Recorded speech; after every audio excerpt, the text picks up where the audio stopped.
Russia is not just a country. It is 17.1 million square kilometers of land stretched across 2 continents, so wide the sun can rise again and again inside its borders, 11 time zones under one flag. In the north and across Siberia, nearly 65% of that vast territory rests on permafrost ground that looks eternal until it isn't. And somewhere within that immensity, Lake Baikal drops 1,642 meters into the earth, holding about 1/5 of the world's unfrozen freshwater. What kind of life learns to call this scale home? And what breaks first when the frozen ground begins to soften? Russia's landscape looks like one unbroken mass on a world map, but in reality, it is a stitched quilt of ancient shields, young mountains, volcanic arcs, and plains so flat they feel unreal. The country's backbone is not one range, but many timelines stacked on top of each other, some written in magma, some in ice, some in slow grinding pressure beneath the crust.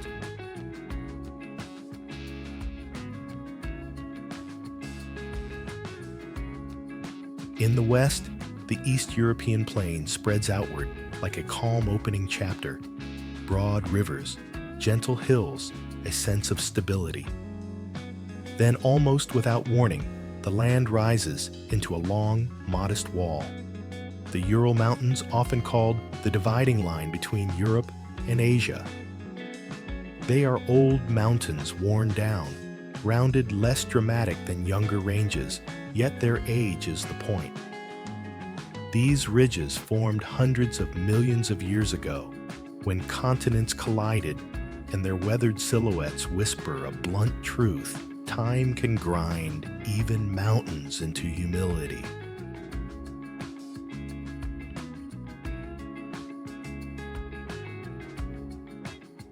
East of the Urals, the world changes scale. The West Siberian plain becomes one of the largest lowlands on Earth, a vast, shallow basin where rivers meander like slow thoughts. Here, geology and climate lock arms. The ground is not simply soil. It is frequently a layered archive of frozen sediments, peat, and ice lenses. When winter tightens its grip, the land becomes rigid, almost stone-like. When warmer seasons arrive, the surface can soften into a spongy skin over a frozen core, and water has nowhere to go but outward forming bogs, wetlands, and lakes that glitter like scattered glass.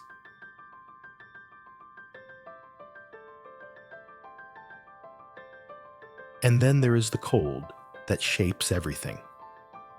Much of northern Russia sits on permafrost ground that stays frozen for at least 2 consecutive years, often for centuries.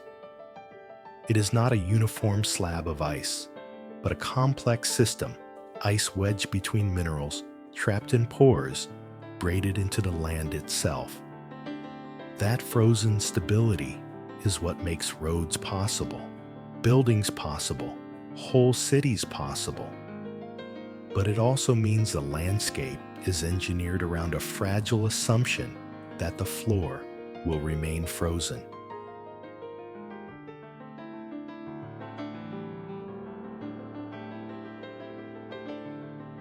To the east, Siberia becomes less like a plain and more like a continent of its own plateaus, river valleys, and abrupt rock formations.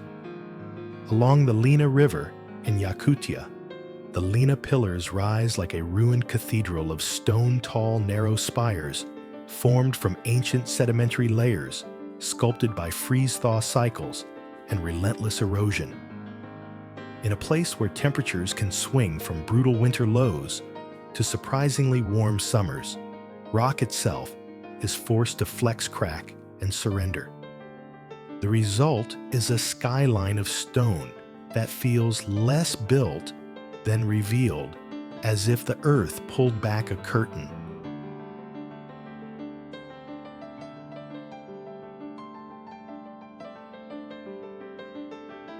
Farther south and east, Russia's geology turns volatile.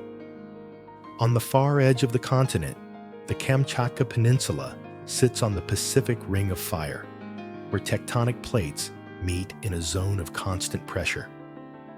Here, Russia holds one of the planet's most concentrated clusters of volcanoes, some dormant, some restless, some actively reshaping the skyline. Snowfields and glaciers cling to volcanic slopes. Steam vents appear like exhalations. Rivers run past black lava rock and into green valleys. It is a place where fire and ice do not take turns, they share the same frame.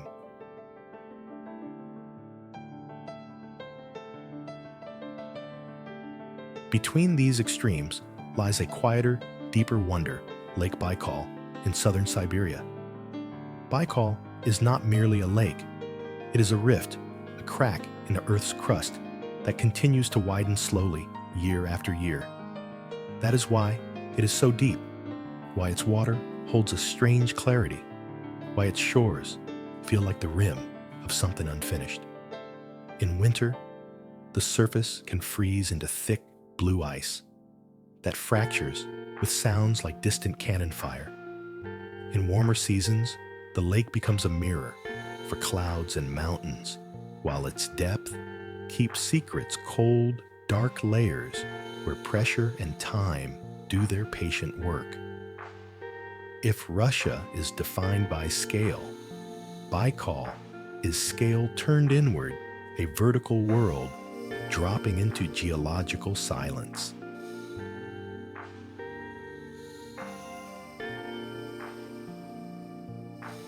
Climate overlays all of this like an invisible empire. In the Arctic North, the ocean's edge dictates storms and sea ice. Inland distance from the sea sharpens temperature extremes. Winds sweep across open plains with nothing to slow them.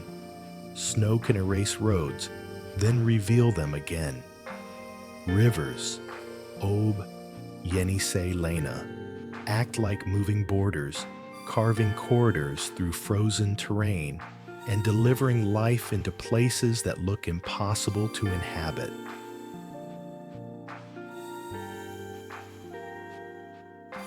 So, Russia's natural background is not one story.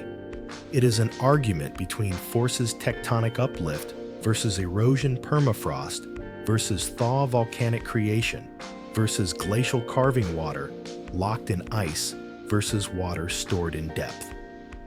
And the question that hangs over all of it is simple, unsettling, and unavoidable. If the ground beneath a civilization was never meant to be warm, what happens when it starts to change anyway?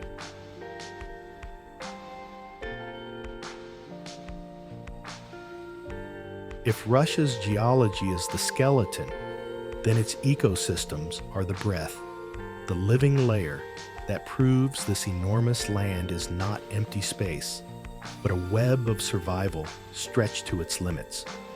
From the Arctic coast down through Siberia and into the Far East, nature changes like chapters in a long, cold novel tundra to taiga, to steppe mountains, to ocean, each one with its own rules, its own rhythm, its own creatures shaped by extremes. In the far north, the tundra is a world of low horizons and stubborn life. For much of the year, the ground is locked under snow and ice, and plants grow close to the earth as if hiding from the wind. Mosses and lichens spread like living carpets. In summer, brief, almost unbelievable wildflowers appear in sudden color, insects swarm, and migratory birds arrive as if the land has just been switched on. Here, life is built on urgency. Everything that must be done, feeding, nesting, growing, happens fast before winter returns to erase the surface again. Just south of the tundra begins Russia's defining biome, the taiga. the Great Boreal Forest. This is not a single forest. It is a nearly endless belt of conifers, larch, spruce, pine stretching across the country like a dark green ocean. In places, the trees stand so dense, the light becomes thin, filtered into a constant dusk. The air smells of resin and damp earth. The silence is not empty. It is watchful. When the wind moves through the canopy, it does not rustle like a temperate forest. It sighs long and low, like something breathing in its sleep.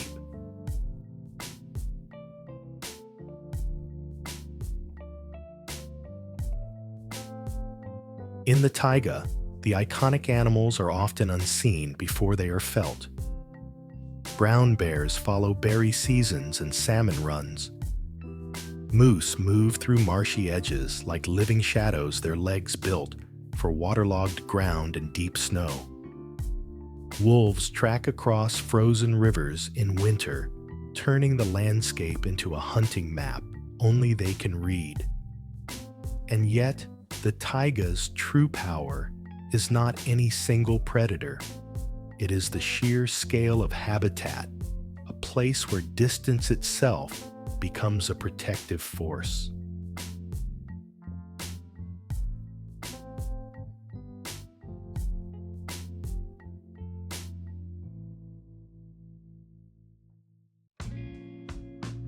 Far to the east, in the Russian Far East, the forest grows wilder and more dramatic, and the animals become almost mythic. In the mountains and valleys of places like Sikote, Alin, the taiga meets temperate influences, creating a rich mosaic of habitats. This is home to the Amur tiger, one of the largest cats on Earth moving through snow, with a body built for cold and a hunting strategy shaped by vast territory. The tiger's presence is not just a symbol. It is a sign that the ecosystem still holds enough prey, enough cover, enough space for a top predator to exist. When a tiger survives, it suggests a whole chain beneath it is still functioning: deer boar, forest health, human restraint.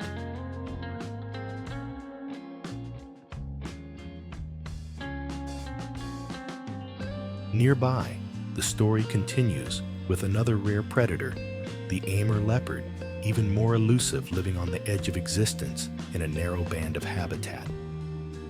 In these forests, every sighting feels like proof that the world has not fully surrendered to roads and noise. And in the rivers, salmon runs still pulse like seasonal heartbeats, bringing ocean energy far inland and feeding bears, eagles, and entire communities of life. Then there are the oceans, the cold seas that wrap Russia's northern and eastern edges. In the Okhotsk Sea and around Kamchatka, marine life thrives in waters that look harsh but are nutrient-rich. Cold currents, seasonal ice, and deep upwellings feed plankton blooms that support fish seals and whales. Orcas slice through gray water. Seabirds crowd cliffs and volcanic shores. The coastline here is cinematic black sand steam vents, jagged rock, and waves that hit like blunt drums. In these places, the boundary between land and sea feels less like a line and more like a constant collision.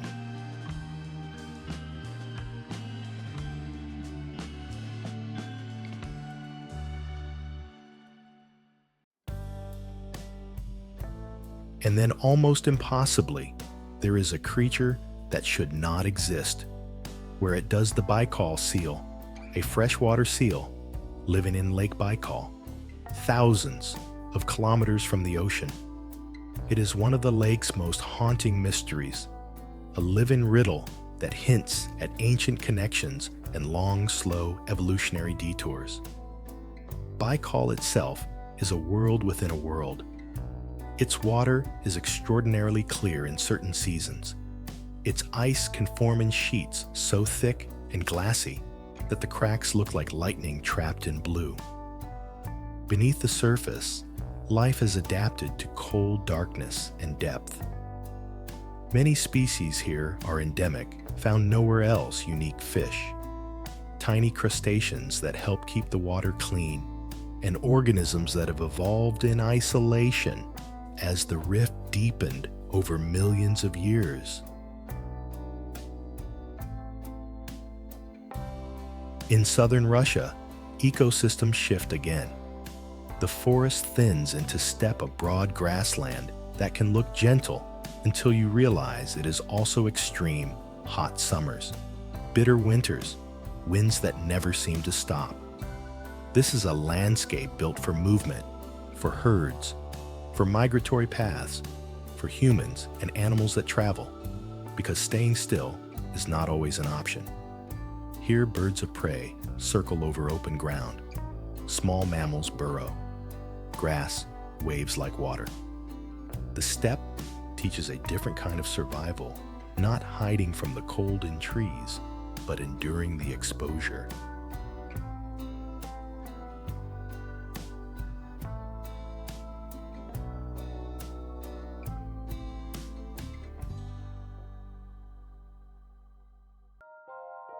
Yet across all of Russia's ecosystems, one theme repeats: adaptation to season.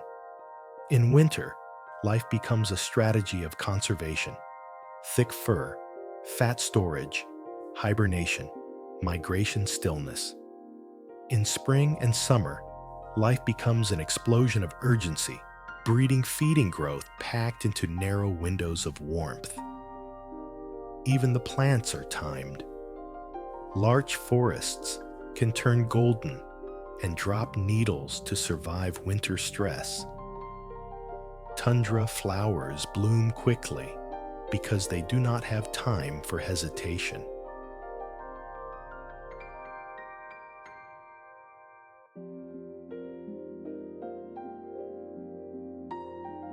But this living system is not untouchable.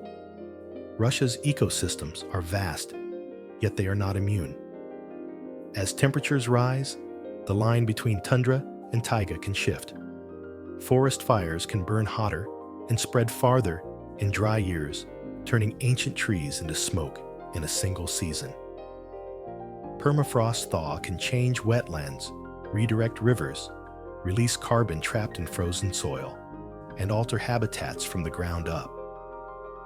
And in the Far East, the survival of animals, like the Amur tiger, depends on more than wilderness. It depends on corridors of habitat, prey populations, and choices humans make about roads, logging, and protection.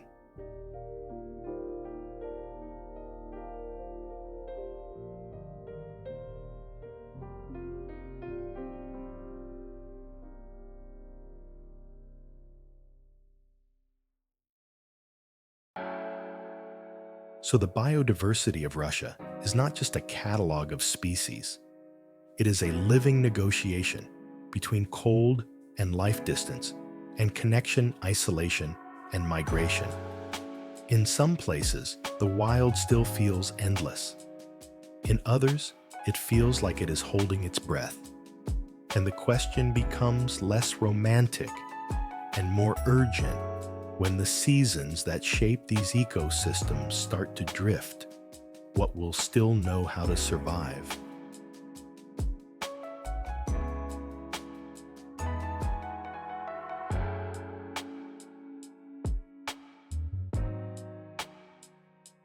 Long before rail lines stitched the map, before cities rose in the thawing breath of summer, Russia's human story began the way all northern stories begin, with a question of how. How does a body stay warm? How does a family stay fed? How does a culture stay whole when the horizon is bigger than memory? Across Siberia and the Arctic, survival was never just a physical act. It became language. It became ritual. It became identity.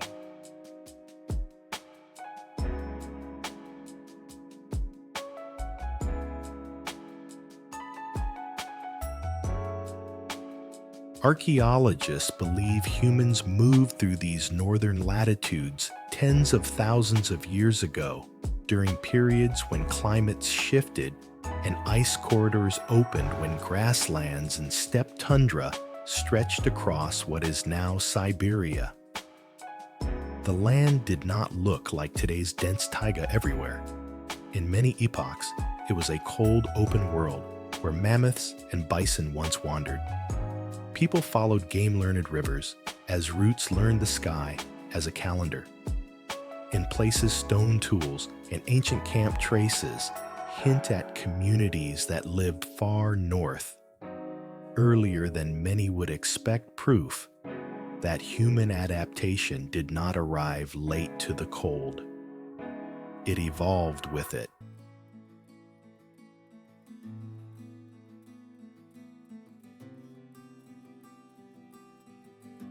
But this is the difficult truth of Russia's earliest human history. It is not one origin story. It is many. The country is an entire continent. It holds dozens upon dozens of indigenous peoples, each shaped by a specific ecology: tundra, taiga mountains, coastal seas, each with a different answer to the same brutal riddle. What does it mean to live where winter is not a season, but a system?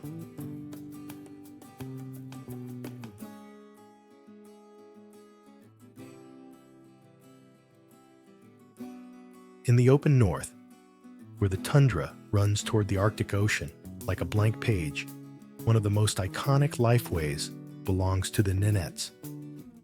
Their world is movement. The reindeer herd is not simply livestock. It is transport, food, clothing, and spirit woven together. The Nenets have long traveled with their herds across wide tundra routes, assembling and disassembling homes with a speed that feels like choreography. Their dwelling, often a conical tent of poles and hides, exists as a portable warmth, a small human center carried through a land with no trees and no shelter.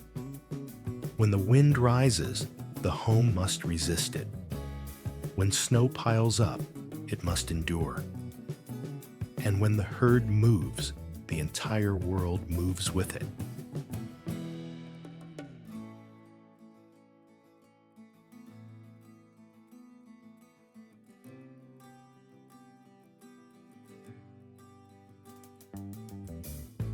Reindeer herding is not only economics, it is a relationship with a living landscape. To herd in tundra conditions is to read the ground the way others read a book, the hard crust of snow, the softer layers beneath the places where ice locks the pasture away. It is to know when to cross a frozen river, when to avoid a valley that becomes a trap in a storm. It is to measure distance, not in kilometers, but in fatigued daylight and the health of animals that cannot speak.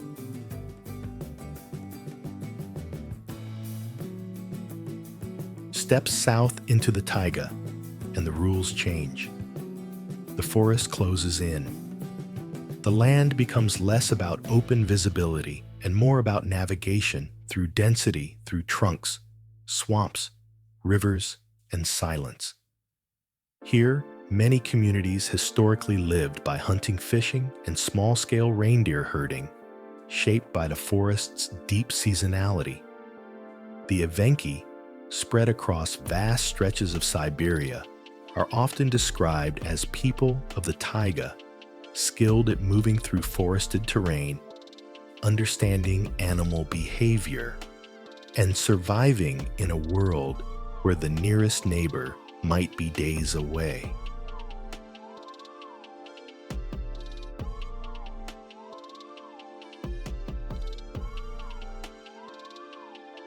In the taiga, the forest is not only a source of food, it is a living map.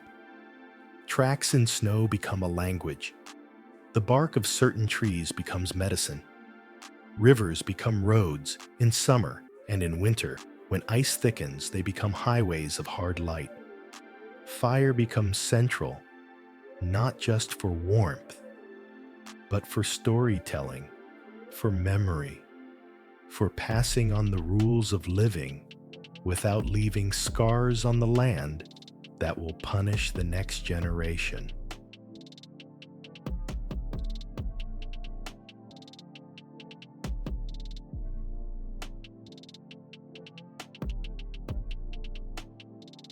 Across many Siberian cultures, there are deep traditions of respect, sometimes fear for the unseen forces of nature. Shamanic practices, spirit beliefs, and ritual offerings appear in different forms across the north, not as superstition, but as social technology, a way to enforce restraint, gratitude, and humility in environments where arrogance can kill. If a river provides fish, it must not be insulted by waste. If an animal is taken, it must be taken correctly. If the forest is crossed, it must be crossed with attention. These beliefs hold communities together, and they hold communities back from reckless extraction long before modern conservation had a name.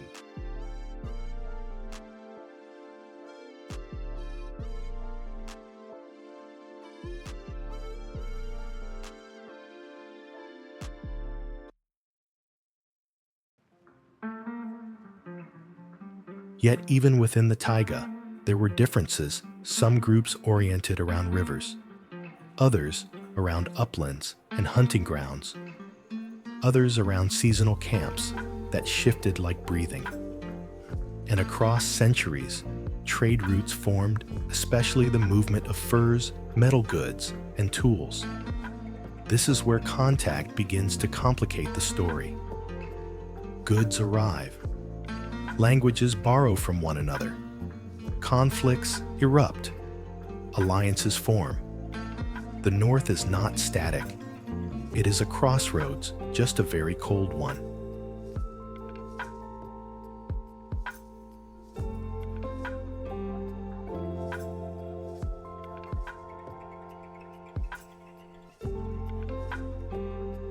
Farther east and north, toward the Chukchi Peninsula and coastal Arctic, the world becomes more ocean-facing. Here, some indigenous communities historically depended not only on land animals, but on marine hunting and coastal resources, living where sea ice decides whether food arrives or disappears. In such places, survival demanded a different expertise, reading wind patterns across open water, knowing the behavior of seals, understanding when ice is safe and when it becomes a trap disguised as a road.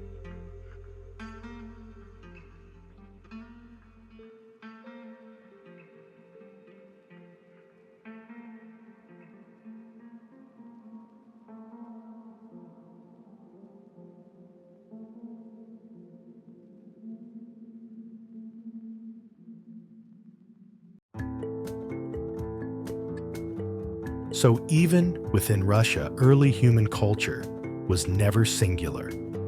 It was an archive of local genius, different solutions for different edges of the same map. And that raises a question that feels almost uncomfortable in its simplicity. If the land teaches people how to live, what happens when the land begins to change its lessons? Now step into one of the harshest interiors on Earth, the deep cold of Yakutia, a region where winter temperatures can plunge to levels that seem beyond human design. Here the story often centers on the Saka Yakut, a people whose history includes movement, adaptation, and the forging of life around extremes. In a place like this, cold is not just weather. It is architecture. It is engineering. It is cuisine. It is time management. Silence. It dictates how long a person can stand still, how long skin can be exposed, how a home must be built, how food must be stored, how travel must be planned.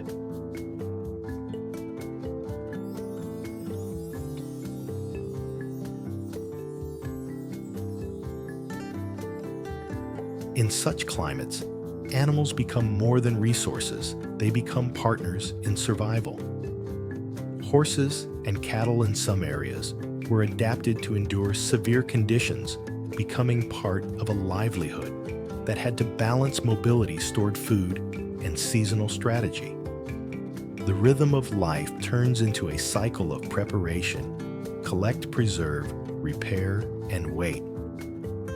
Then when the brief warmth arrives, the entire world accelerates, building, traveling, celebrating, catching up with life before it is swallowed again by the dark.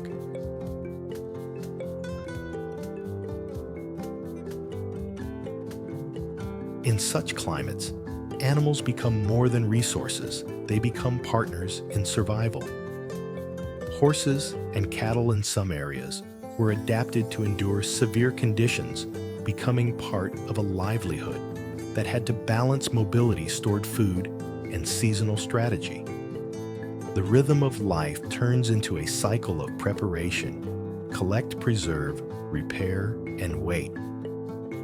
Then when the brief warmth arrives, the entire world accelerates, building, traveling, celebrating, catching up with life before it is swallowed again by the dark.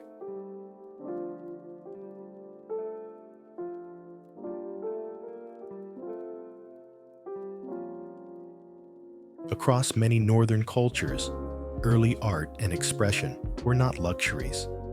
They were survival. Patterned clothing was insulation and identity at once. Oral tradition carried maps and moral codes.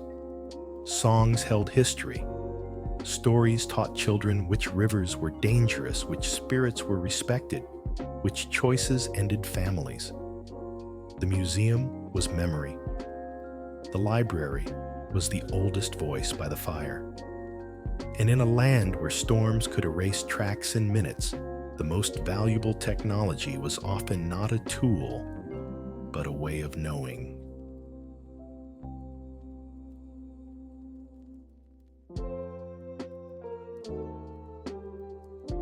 There is also the reality of boundaries. Long before modern borders, people moved across corridors that made sense to them. River valleys, coastal routes, reindeer pastures, mountain passes. Later, as states expanded and administrations arrived, those movements were increasingly constrained. Settlement patterns shifted. Some nomadic routes were disrupted. Children were taught new languages. Traditional livelihoods were pressured by new economies. This is where early culture becomes more than a romantic image. It becomes a question of continuity. How much can a people change and still remain themselves?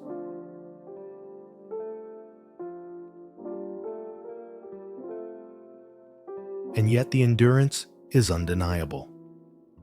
In many regions, tradition survived not because they were frozen in time, but because they were flexible, able to evolve, to absorb, to resist where needed, and to adapt where survival demanded it. The North did not produce fragile societies. It produced societies built to last precisely because they understood impermanence.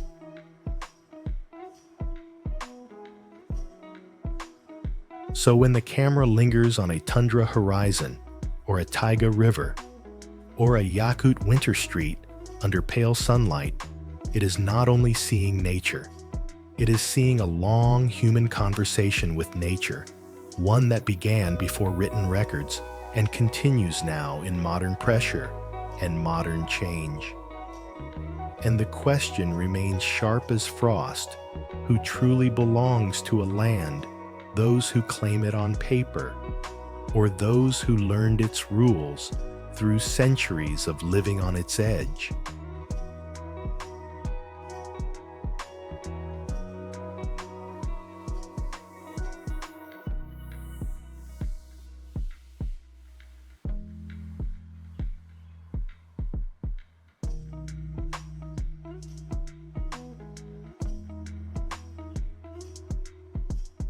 The moment Russia's human story turns outward toward conquest, trade, and expansion, the map begins to change shape. What had been a continent of rivers, forests, and seasonal routes becomes something else, a corridor for ambition. And in Russia, that corridor ran east.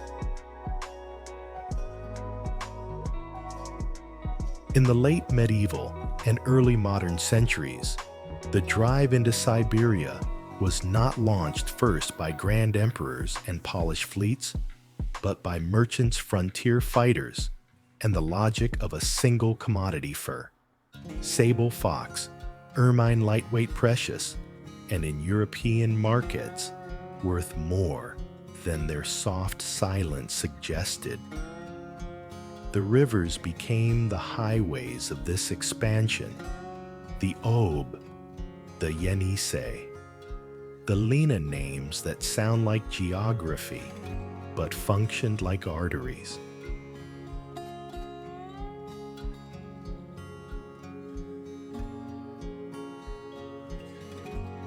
A famous turning point is often tied to Yermak Timofeyevich, a Cossack leader whose campaign against the Siberian Khanate in the late 1500s opened a symbolic gate. Yet the deeper story is less about one figure and more about a pattern, small forts ostrogs built along riverbanks, each one a stepping stone. From these wooden outposts, settlers and officials demanded tribute, negotiated alliances, and often collided with indigenous lifeways that were already perfectly adapted to the land. Expansion moved at the pace of boats' winter roads, and rumor pushing through taiga, not with a single marching line, but with branching routes that followed water.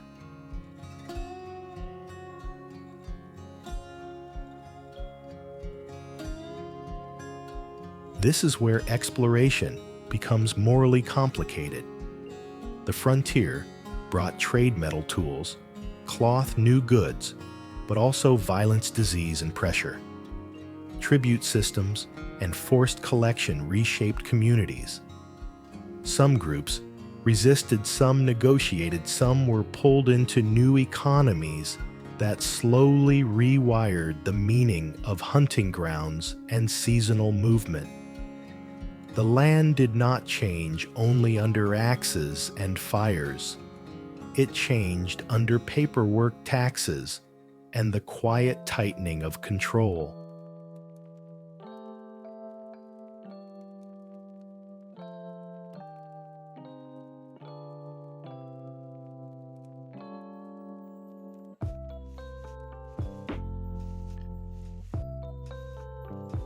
And still, the East kept pulling.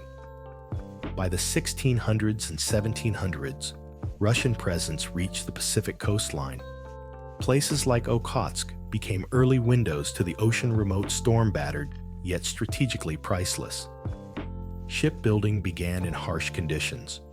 Coastal routes were tested.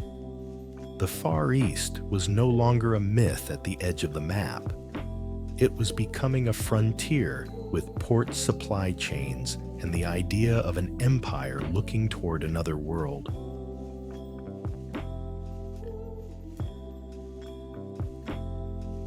The next chapter is written in salt water and fog, Russia's push beyond Siberia into the North Pacific. Here, the name Vitus Bering stands out, not because the sea became gentle, but because it became navigable enough to measure. Expeditions across the Arctic and Pacific sought answers to questions that sound abstract until they become urgent. Where does Asia end? Where does America begin? Which routes can ships survive?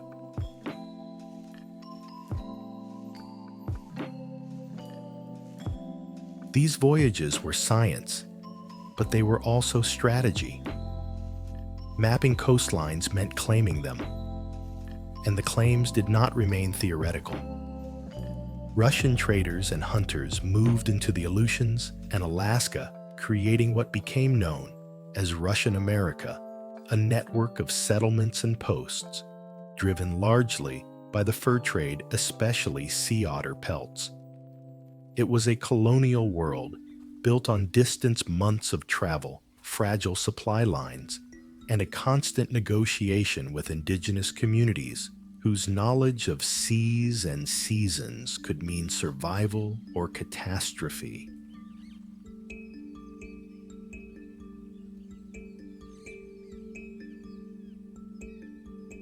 Over time, the economics shifted.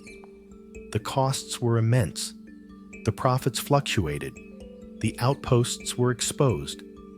And eventually, Russian America ended most famously when Alaska was sold to the United States in the 19th century, closing a chapter that proves how far east Russia once reached, when the empire followed the pull of fur and coastline. Back on the mainland, the 1800s brought a different kind of conquest, not through forests and rivers, but through steel and time. As the Russian Empire sought to bind its vast territories, the idea emerged that seemed almost impossible: a railway that could cross the whole country. The result was the Trans-Siberian Railway, a line so long it feels less like transportation and more like a statement. It linked European Russia to Siberia and the Pacific, turning journeys that once took months into weeks.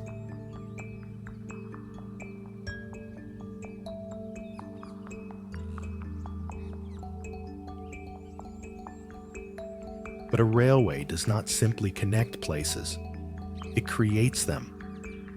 Towns grew around stations like sparks around a fuse. Migration patterns shifted. Resource extraction became easier. Markets expanded. And the psychological map of Russia changed. Siberia became less elsewhere and more within reach. Cities like Irkutsk, often called a gateway to Baikal, gained new importance as cultural and logistical hubs. Farther east, Vladivostok rose as a Pacific-facing city, a place where Russia meets the ocean, not as a dream, but as a daily reality.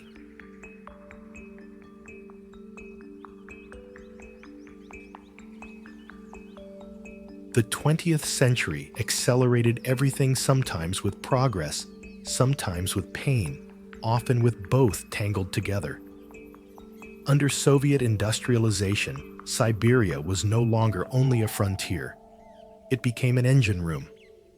Mines, smelters, hydroelectric dams, and new cities appeared in places that seemed actively hostile to settlement.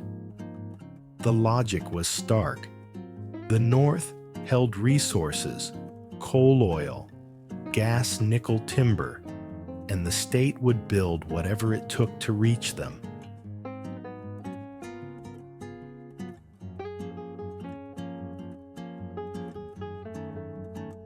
This is where the story darkens. Many projects relied on forced labor prison camps and human suffering on a massive scale. Roads, rail lines, and industrial sites were pushed into permafrost zones where winter could kill quickly. Some settlements grew around extraction, and when extraction slowed, the settlements became fragile, haunted by the possibility of becoming ghost towns. In a land where nature already demands everything, politics and economics sometimes demanded the rest.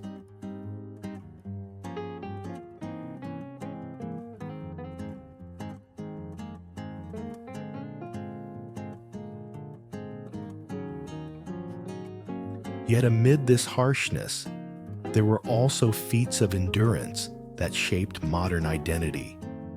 The Baikal-Amur mainline BAM, an alternative railway route built north of the Trans-Siberian, became one of the Soviet Union's most ambitious infrastructure projects, carved through remote taiga and mountainous terrain. It was celebrated as a triumph of engineering and will, while also carrying the weight of displacement struggle and the human cost of building in extremes.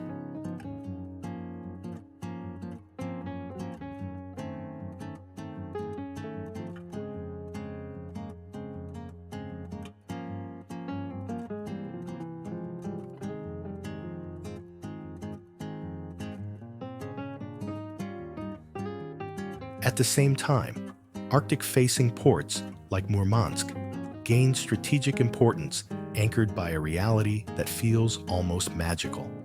Even in high latitudes, some waters remain open enough long enough for shipping and military access.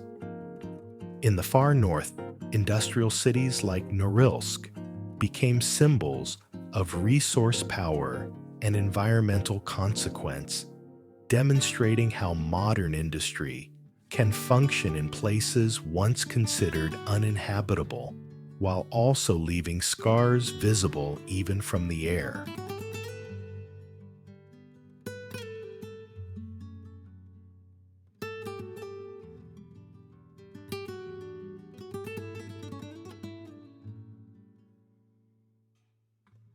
And through all these transformations, the river routes of old never truly stopped mattering. The Lena still carries boats in summer and becomes an ice road in winter. The Yenisei still divides landscapes like a moving border. In Siberia, geography remains destiny. Technology only negotiates with it.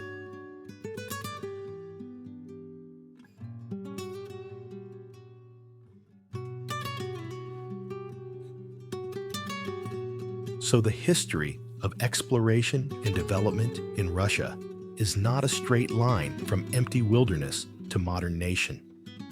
It is a layered, contested story of indigenous worlds that existed long before empires of merchants chasing soft gold, of explorers mapping seas that tried to erase them, of railways binding distance into something manageable, of industry challenging the cold and sometimes losing anyway.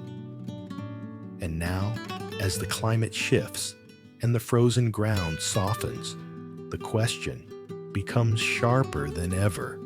What happens to a civilization's grandest projects when the very earth they were built on begins to move?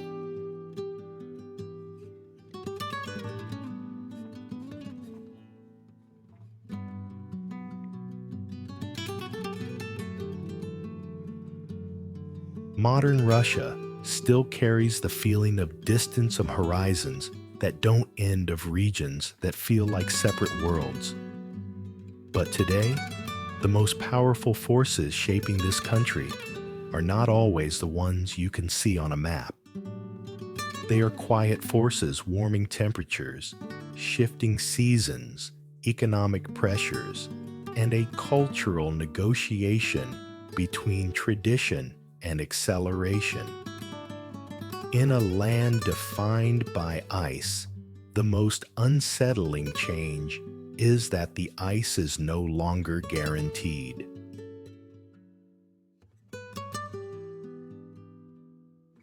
Across the north, and much of Siberia, permafrost has long acted like invisible infrastructure. It holds foundations, firm, keeps roads stable, and preserves everything from ancient plant matter to human history, like a freezer set to forever. Yet as warming increases in many Arctic and subarctic regions, permafrost can thaw in uneven ways, some areas sinking, others cracking, others turning suddenly wet. The effect is not cinematic at first. It's practical, and that's what makes it terrifying.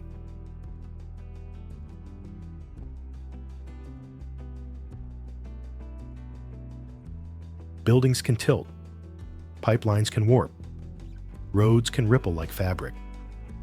In places, entire neighborhoods require reinforcements, redesigns, or relocation. It's not just a climate story, it's a housing story, a safety story, a cost story.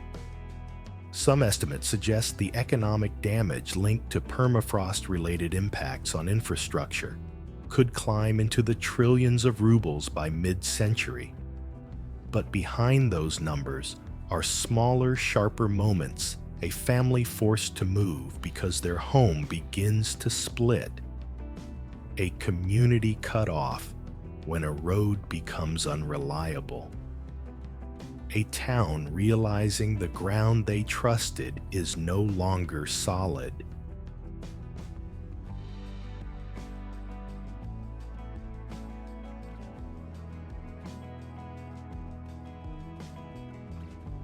Then there is the feedback loop no one can film in a single shot. Thawing soils can release greenhouse gases that were trapped for centuries, adding more heat to the system that caused the thaw in the first place. Forests, especially the Great Taiga, face higher wildfire risk in hot, dry years, and when boreal forests burn, the smoke doesn't just darken local skies, it travels across continents. The taiga is so vast that its health matters to the planet's carbon balance, not only to Russia's regional identity.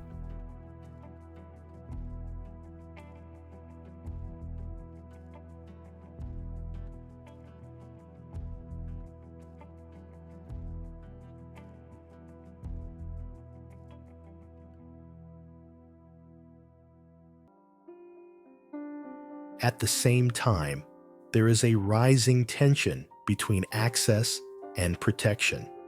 Russia contains some of the most remote intact ecosystems on Earth, places that feel like pre-modern wilderness, not because they are untouched by history, but because they are hard to reach. Regions like the Putarana Plateau, with its labyrinth of lakes, canyons, and waterfalls, are often described as almost unreachable without serious logistics. That remoteness is a shield, but it also becomes a magnet in the age of social media and last frontier tourism. Once a place becomes a symbol of the untouched, it begins to be touched.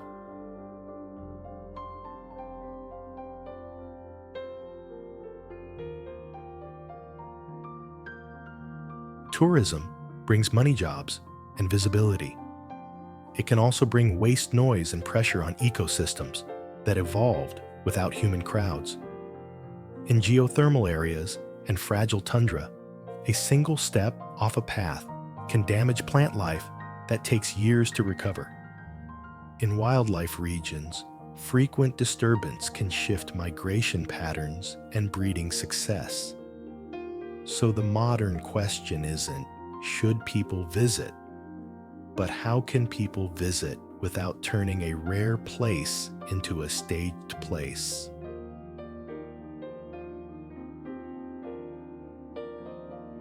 This is where culture becomes central, because Russia's modern life isn't only Moscow and St. Petersburg. It's also small Arctic settlements, taiga villages, coastal towns, and mining cities where seasons still dictate behavior. In some northern communities, traditional practices, reindeer herding, fishing, hunting continue. But under new pressure, changes in ice stability, altered migration routes, new industrial corridors, and young people leaving for education and work.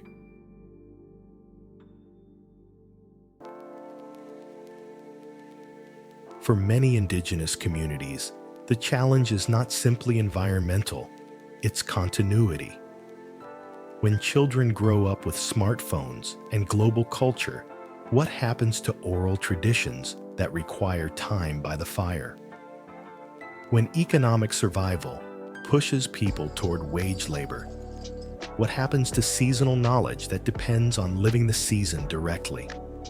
Sometimes traditions survive by transforming, becoming festivals, performances, crafts sold to visitors. That keeps visibility alive, but it also risks hollowing out meaning, turning living culture into a souvenir.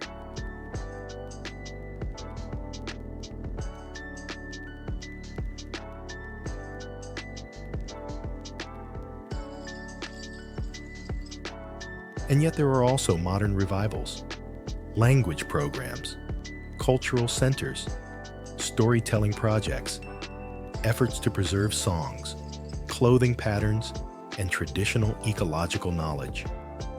In some places, young people return not to go back in time, but to rebuild identity with modern tools, recording elders, mapping old roots, documenting place names that hold history inside syllables.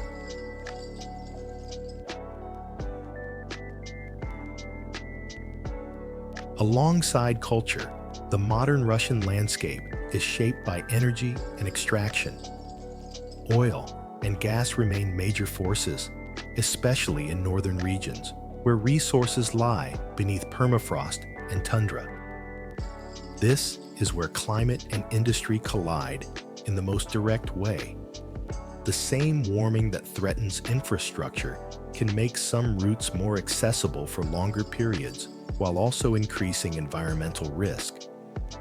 Pipelines and roads cross sensitive ecosystems. Accidents become more complex to manage in remote areas. And communities often stand between the promise of jobs and the fear of damage to lands that have fed them for generations.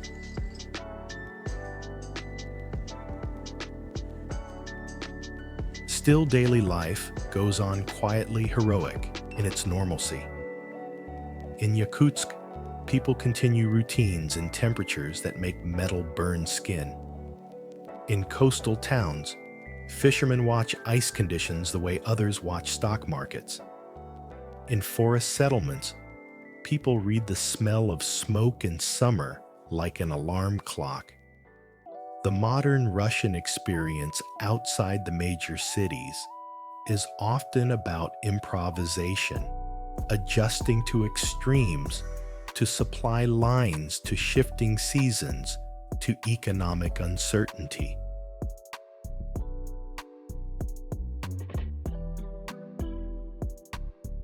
So modern Russia is not one story of decline or one story of progress. It is a story of balance between wilderness and access, between global modernity and local identity, between resource wealth and environmental cost, between a frozen past and a warming future. And that brings us back to the central tension of this entire journey. Russia was shaped by cold, its geology, its ecosystems, its cultures, its roots. If the cold changes, what else must change with it? And what, if anything, can remain the same?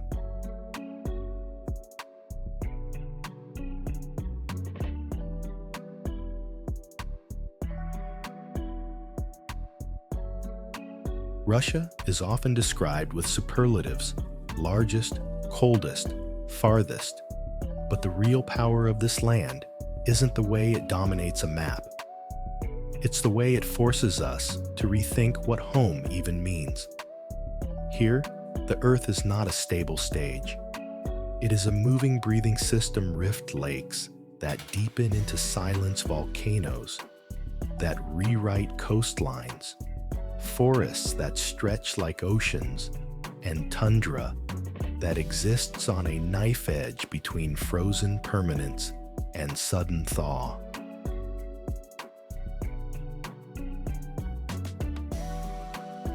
We began with Shaka, a country spanning 11 time zones, resting partly on ground that has been frozen for centuries.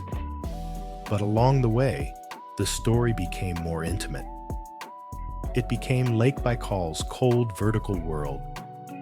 It became the taiga's vast hush. It became the lives of people who learned to read snow the way others read streets, communities whose knowledge was never written in textbooks, but in roots, seasons, and memory.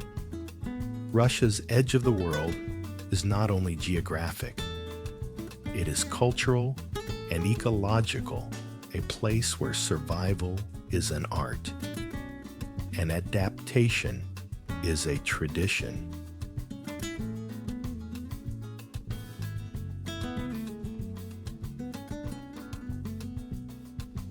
And now, that tradition faces a new kind of test.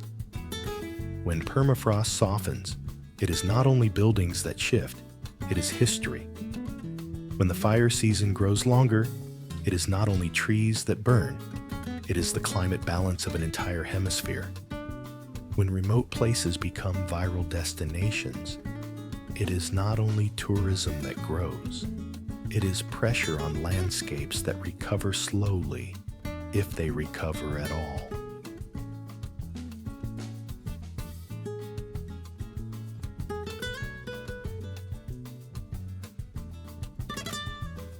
So what do we do with a place this vast?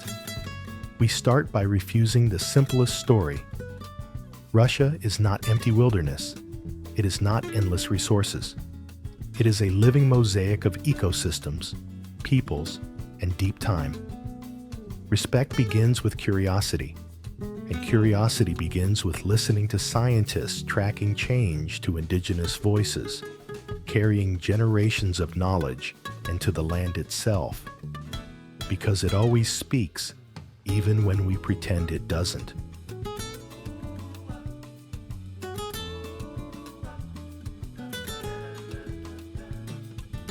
If this journey left you with one question, let it be this: the edge of the world isn't a line on a map.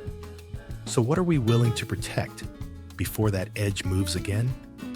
If you care about places like this, choose responsible travel, support conservation, learn the local stories before you consume the scenery, and share what you've learned, so the world understands that wonder is not infinite.